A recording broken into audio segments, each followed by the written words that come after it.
नमस्कार दोस्तों, स्वागत है आपका हमारे इस चैनल धूप धनुषी आरती में। दोस्तों, जैसे कि मासिक दुर्गाष्टमी होते हैं, यहाँ पर शारदीय दुर्गाष्टमी हो, चैत्र नवरात्र के दुर्गाष्टमी हो, कोई भी दुर्गाष्टमी आदि के दिन हो या जगद्धात्री पूजा के दिन हो, काली पूजा के दिन हो, कई लोग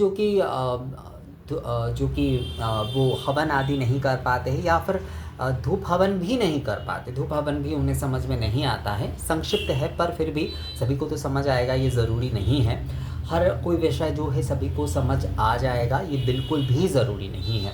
इसलिए हमारे शास्त्रों में कई सारे जो विषय के वर्णन के साथ साथ जो है दो हमारे नियमों की पालन करने के लिए कहा गया है। यानी कि जो है एक लौकिक विधि के बारे में कहा गया है और एक वेद आगमुक्त विधि, यानी कि आगम की विधि, वेद आगम की विधि और जो है आगम निगम की विधि जिसे कहा जाता है, और एक जो है लौकिक विधि का पालन करते हुए कहा गया है। इसलिए हमारे कोई भी आचार आदि में जैसे कि देशाचार को बहुत महत्व दिया जाता है।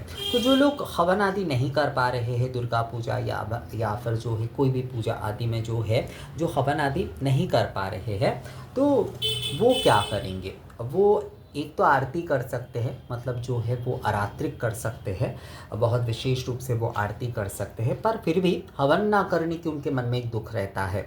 तो मैं ये जो विधि आप लोगों को दिखा रहा हूँ, वैसे पहले भी मैंने बहुत बार आप लोगों को इसके बारे में बताया है, पर जो लोग नए जुड़ रहे हैं उन्हें इसके बारे में शायद ना पता हो। इसे जो है धूनो पुरानो अनुष्ठान कहा जाता है या फिर धूप क्रिया कहा जाता है।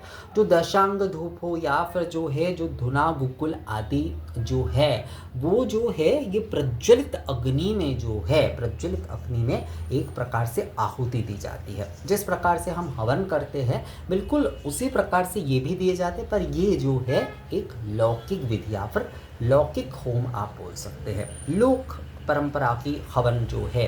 इसमें मैंने यहाँ पर ये जो पाट के लकड़ियाँ, हमारे यहाँ पर पाट के लकड़ियाँ दिए जाते हैं। अब जो है नरम वाले जो नारियल के छिलके हैं वो भी आप ले सकते हैं, और जो कंडे जो है वो भी आप ले सकते हैं, पर पाट के लकड़ी जो है वो थोड़ा अच्छा रहता है।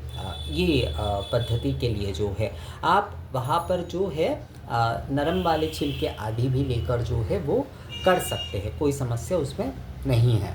या फिर जो है बेल काष्ठ भी अगर आपको मिल रहा है तो उससे भी जो है आप कर सकते हैं, किसी भी प्रकार की कोई समस्या उसमें नहीं है। तो ये जो है ये लोक हवन पद्धति, मतलब एक लौकिक हवन पद्धति, लोक हवन मतलब जो है लौकिक हवन पद्धति जो है ये है शास्त्र विधि का ही एक लौकिक रूप है। शास्त्र विधि का एक लौकिक रूप है, जो कि शास्त्र विधि जब हो रहा है तो उसके कुछ पद्धति आदि का नियम पालन करना बहुत ज़रूरी होता है। पर इस विधि में जो है आप जो है केवल मात्र जो है ये आहुति जो है लौकिक रूप से देकर भी जो है वही पुण्य आपको मिल सकता है। तो यहाँ पर मैंने नीचे ना यहाँ पर कपूर लिया है, क्योंकि मैं घी बाती से तो वैसे ये विधि करता हूँ, पर लौकिक ये हमारे घर की जो अन्नपूर्णा पूजा है उसमें भी किए जाते हैं, पर घी के बाती ही मैं लेकर करता हूँ। घी के बाती से करना ज़्यादा सही होता है, पर यहाँ पर मैंने कर्पूर लिया है क्योंकि मैं सभी के लिए बता रहा हूँ ये जो है। तो आप पाट की लकड़ी ले सकते हैं, नरम वाले छिलके ले सकते हैं, जो बेल काष्ठ आदि है उसका भी आप प्रयोग कर सकते हैं। मैंने कर्पूर लिया है, आप कर्पूर और जो घी बाती है वो दोनों ही जो है वो आप ले सकते हैं।